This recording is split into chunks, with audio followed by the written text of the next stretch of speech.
FX Morning Mayhem podcast is an essential listen for currency traders. Each episode covers a curated watch list of key currency pairs alongside insightful market observations. It highlights crucial daily news events that could influence the market, ensuring traders are well informed. Additionally, the podcast offers valuable trading strategy tips, catering to both new and experienced traders in the Forex market. This podcast is for educational purposes only. None of this info should be construed as investment advice. To see the trades called out live for free on our Slack channel, click the link in the description or scan the QR code to join the trade faction.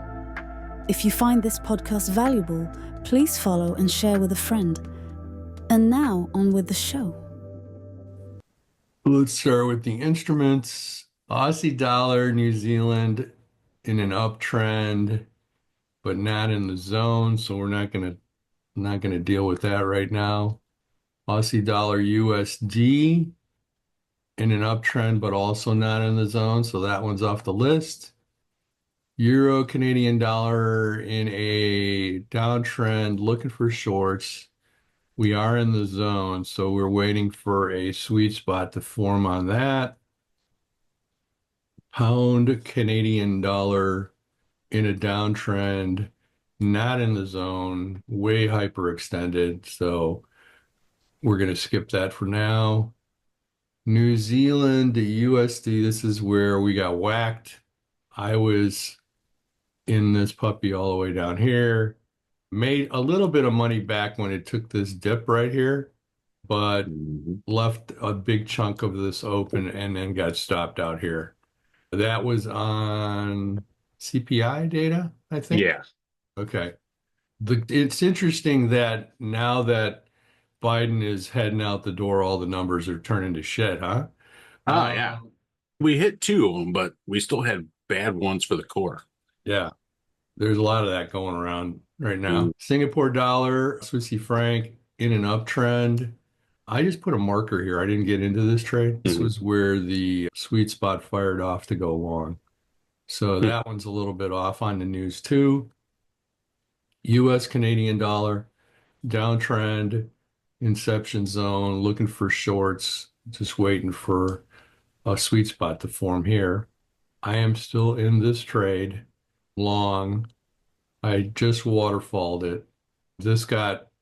I was in it here initially on that sweet spot, and then it got whacked on the news. So I'm seeing if I can recover a little bit from the news here, but we'll see how that goes. Long trend, overextended because of the news, and then maybe I'll get a little snapback here and make some money. Speaking of news, the core CPI numbers came in pretty bad. They were expecting 0.3%. It came in at 0.2. The month-to-month number came in as expected, and so did the year-over-year number. So actually, I'm a little bit surprised at the reaction to that number, unless everybody was expecting it to be way better. The manufacturing index came in terrible. It was supposed to be a positive 2, came in negative 12. There's no more significant news until 6:30 tonight, when Australia announces its employment numbers. Keep your eyes and ears peeled for that, but we're not in any Aussie positions right now. Don't know if that's going to matter. Anyway, that's the news. So let's go to market insights. So what I'm going to talk about today is I ran across this whole cryptocurrency thing is starting to really take root globally. So another thing happened in the world. The first purchase by Italy's largest bank, they bought 11 Bitcoins for about $1 million as a test. They bought it through Börse Stuttgart Digital's trading institutional trading platform. And like I said, they said this is an experiment. This is only a tiny amount of money for them. I guess they're worth 100 billion So they're just putting their toe in the water. They want to establish a trading desk for cryptocurrencies. Done a little bit previously, but nothing significant, just pretty much screwing around with this stuff.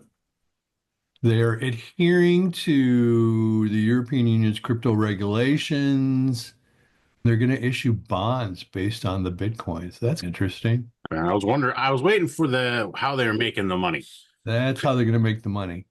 They're going to issue digital bonds based on the cryptocurrency purchase. They're trying to learn how to do this because their client base is really getting into it in a big way. So, yeah, in general, more and more of what you would call the traditional banker / investor is wading into the whole crypto marketplace. I thought that was interesting today. It'll be interesting when that kind of stuff shows up here in traditional banking. So I still don't, Chase is not asking me to buy Bitcoin yet.